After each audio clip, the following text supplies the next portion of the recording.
বিভিন্ন গণমাধ্যমে ডাকসু ও হল সংসদ নির্বাচনে ব্যালট ছাপানোর স্থান ও সংখ্যা নিয়ে প্রকাশিত প্রতিবেদনের পরিপ্রেক্ষিতে আমাদের প্রতিশ্রুতি অনুযায়ী বিষয়টি খতিয়ে দেখে আপনাদের সামনে বিস্তারিত কিছু তথ্য উপস্থাপন করছি।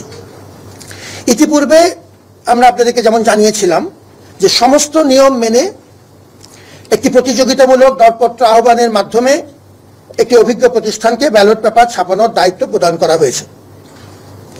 রেকর্ড সংখ্যক ভোটার এবং প্রার্থীর বিবেচনা করে এবার দ্রুততম সময়ে নির্ধারিত পরিমাণ ব্যালট ছাপানোর স্বার্থে আমাদের যে মূল ভেন্ডর ছিলেন তার সাথে সমযোগ্য আরেকটি সহযোগী প্রতিষ্ঠানকে একই টেন্ডারের অধীনে আমরা বিস্তারিত আলোচনা করে বিশ্ববিদ্যালয় প্রশাসন, আমাদের ইলেকশন কমিশন এবং সরবরাহকারী প্রতিষ্ঠান তার অধীনে সম্পৃক্ত হবার আমরা অনুমতি দিয়েছিলাম।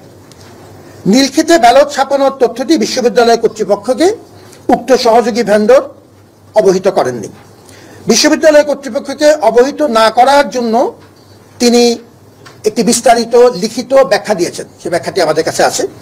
আমি আইনগত কারণে আপনাদেরকে ভেন্ডরের নাম বলতে পারছি না, যেটা আমাদের আইনগত বাধা আছে, কিন্তু আপনারা নামগুলো ইতিমধ্যে জানেন, সেটি সংবাদ মাধ্যমে বহুবার এসছে।